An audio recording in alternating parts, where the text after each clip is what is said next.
जय हिंद दोस्तों, आज हम बात करेंगे यूपीएस गजट नोटिफिकेशन जो सरकार ने 24 जनवरी को जारी किया। जी हाँ दोस्तों, आपको बता दें कि ये यूपीएस गजट नोटिफिकेशन जो बता दें ये कर्मचारियों के लिए दुख की खबर है, सुख की खबर नहीं है। जी हाँ दोस्तों, 4 दिन पहले यानी कि कह सकते हैं कि 15 जनवरी को जब अश्विनी वैष्णव साहब ने जब 8 पे कमीशन गठन की मंजूरी दी थी ना, सारे कर्मचारी खुश हो गया था। लेकिन जैसे ही यूपीएस गजट नोटिफिकेशन आया उससे 10 गुना या 20 गुना निराश हो चुका है। जी हाँ दोस्तों, आप सोचिए इसमें कुछ भी नहीं है, एक तरह से झुंझुन्ना पकड़वा दिया गया। जो 5.24 अगस्त को डिसीजन लिया गया था, सेम कट कॉपी पेस्ट करके फिर से डाल दिया गया।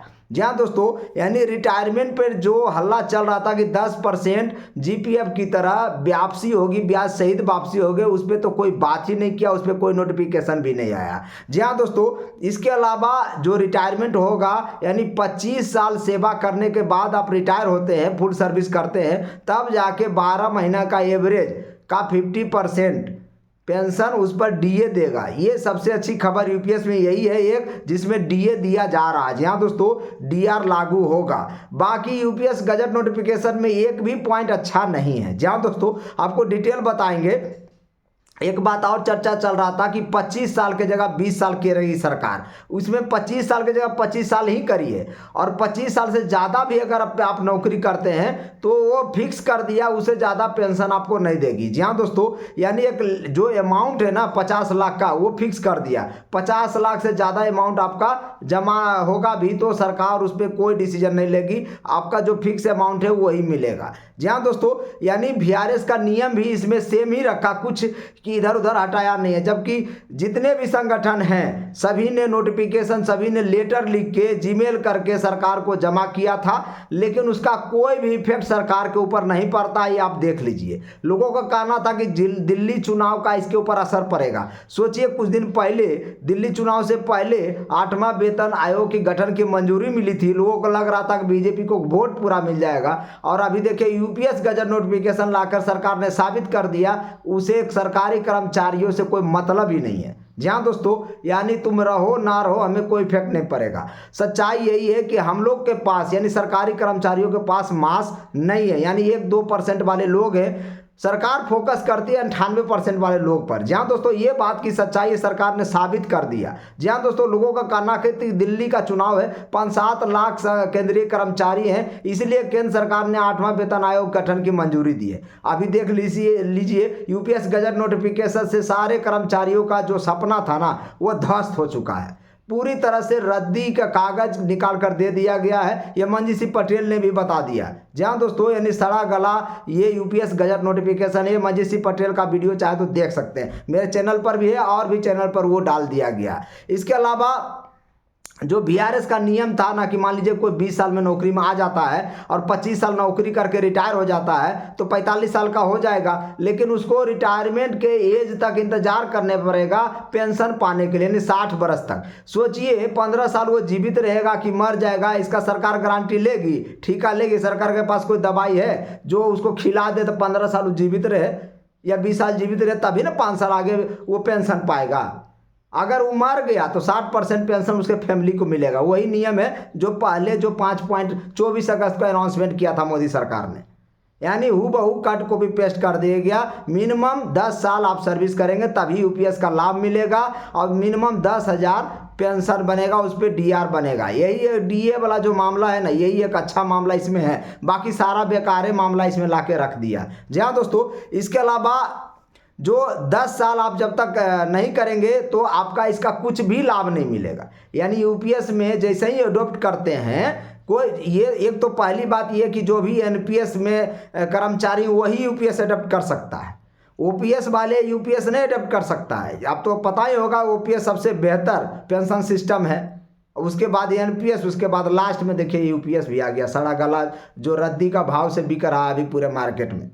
आप सोचिए कंपलसरी, देखिए एक नियम इसमें दिया कि सरकार अगर 56J के तक कंपलसरी रिटायरमेंट करेगी तो उसका उसी दिन से पेंशन चालू होगा, ये भी थोड़ा ठीक है। 50% पेंशन के लिए कर्मचारियों को 25 साल नौकरी करना पड़ेगा, सोचिए, जहां उम्र हो रहा था कि 25 के जगह पर 20 करेगी, 22 करेगी, लेकिन सरकार कुछ भी नहीं सुनाई दी। आपको बता दें, विजय कुमार बंधु हो या फिर शिव गोपाल मिश्रा हो, एम राघवैया हो या फिर मंजीत सिंह पटेल हो, सब लोग जीमेल करना शुरू कर दिया है, लेटर लिखना शुरू कर दिया है और प्रदर्शन भी हो जाएगा। अभी दिल्ली का चुनाव है इसलिए लोग शांत है, आचार संहिता लगा हुआ, लेकिन उसके बाद लगातार प्रोटेस्ट होगा। जान लीजिए, ये यूपीएस गजट नोटिफिकेशन किसी को हजम ही नहीं हो रहा है। जी हाँ दोस्तों, इसके अलावा जो टर्मिनेट होगा, मान लीजिए सरकार किसी को टर्मिनेट करती है नौकरी में, तो उस पर यूपीएस गजट नोटिफिकेशन लागू नहीं होगा। ये तो ओपीएस में भी था कि ओपीएस में जो टर्मिनेट होता है उसको ओपीएस नहीं मिलता, सेम यहाँ भी है, यूपीएस में सेम कहानी है। इसके अलावा आपको बता दें, 25 साल से कम जिसका नौकरी है उसको अनुपातिक पेंशन दिया जाएगा। जहाँ दोस्तों अनुपातिक पेंशन इस मामले में कि 10 साल नौकरी किया तो 10 दूनी 20%, 11 साल किया तो 22% पेंशन, इसी तरह से ये बढ़ता जाएगा, अनुपातिक पेंशन मिलेगा। लमसम अमाउंट दिया है, लमसम अमाउंट का कैलकुलेशन भी बहुत हार्ड है कि आप अंतिम बेसिक और डीए का 1/10 करिए और जितना आता उसको, जितना साल आपने नौकरी किया उसका डबल से मल्टीप्लाई कर दीजिए, वही लमसम अमाउंट बनेगा। मान लीजिए आपका अंतिम सैलरी 50,000 बेसिक प्लस डीए बनता है, तो उसका 1/10 करिएगा तो 5,000 रुपया आएगा। और 5,000 को आपने 20 साल अगर नौकरी किया तो बिदुनी 40 टर्म 6 महीना हो जाएगा, यानी 5,000 गुने 40 टर्म कर दीजिएगा, 20 साल नौकरी किए हैं तो 4 5 20, वही लगभग मिलेगा 2 लाख रुपया। सोचिए, तो यही है लमसम अमाउंट, कुछ भी नहीं है, बेकार है, एकदम महा बेकार सिस्टम लागू हुआ है। अब इस पर भी बहुत विरोध होगा, बहुत प्रदर्शन होगा, सारे संगठन मूड बना रहे हैं धीरे धीरे। इसके अलावा यूपीएस में ऐसा है कि अगर कोई कर्मचारी नया है और यूपीएस एडेप्ट किया, यूपीएस जैसे ही एडेप्ट किया और मान लीजिए उसका मृत्यु हो जाता है, वो मर जाता है, तो सोचिए उसको यूपीएस का कुछ भी नहीं मिलेगा। आप सोचिए, लेकिन हाँ, एक जो रिटायर हो गए हैं, मान लीजिए जो एनपीएस से रिटायर हो गए 2020 में 22 में जो रिटायर हो गए हैं, उनको चूज करने का ऑप्शन दिया। 10 से 11 साल 12 साल नौकरी करके जो एनपीएस वाले रिटायर हो गए उनको यूपीएस लेने का इसमें प्रोविजन किया है। अगर वो लेते हैं तो उनको पेंशन अभी तो 500 रुपया महीना मिल रहा है, 600 रुपया महीना मिल रहा है, तो यूपीएस लेंगे तो थोड़ा बहुत 10 से 20% सैलरी उनका बढ़ जाएगा। ये थोड़ा सा ठीक हुआ इसमें। अब बाकी सब बेकार है, हम बता रहे हैं पूरा 1 बाय 1। रिटायरमेंट जो हो चुके हैं उनके लिए थोड़ा सा ठीक है, बाकी सब के लिए बेकार। यानी डीए जो दे रहा है वो एक सही है, रिटायरमेंट मैंने अभी 2-4 साल पहले जो रिटायर हुए हैं एनपीएस में, वो यूपीएस एडेप्ट कर लेंगे, उनके लिए ठीक है। एक चीज़ और बता दें कि जो लोग का नौकरी 20 साल से ज़्यादा, 22 साल से ज़्यादा जिन्होंने कर लिया, 30 साल 33 साल 35 साल, उनके लिए एनपीएस ही सही है। लेकिन एनपीएस जो है बाजार आधारित है, सरकार वहाँ भी बाजार शेयर मार्केट को डाउन कर दे तब क्या होगा। यानी कह सकते हैं सरकार ने सरकारी कर्मचारियों को जाल में बांध लिया पूरी तरह से। आप यूपीएस लो, ये मजबूरी बना देगा आपको। जिस तरह से एक मजबूरी अभी पैदा किया जा रहा है, न्यू टैक्स रेजिम और ओल्ड टैक्स रेजिम, सभी को न्यू टैक्स रेजिम में आना पड़ेगा, ऐसा बांधा जा रहा पुल। सोचिए, ओल्ड पेंशन जो रेजिम है उसको हटा देगा, ओल्ड टैक्स रेजिम को। उसी तरह से यहाँ भी एनपीएस और यूपीएस में ज़बरदस्त लड़ाई करा दिया है, कर्मचारी कंफ्यूज हो जाएगा इसमें। जबकि कर्मचारी सिर्फ और सिर्फ पेंशन, वो यानी कि ओल्ड पेंशन स्कीम मांग रहा है शुरू से ही, आज पहली बार की बात नहीं है, शुरू से ही कर्मचारी को ओपीएस ही मांग रहा है।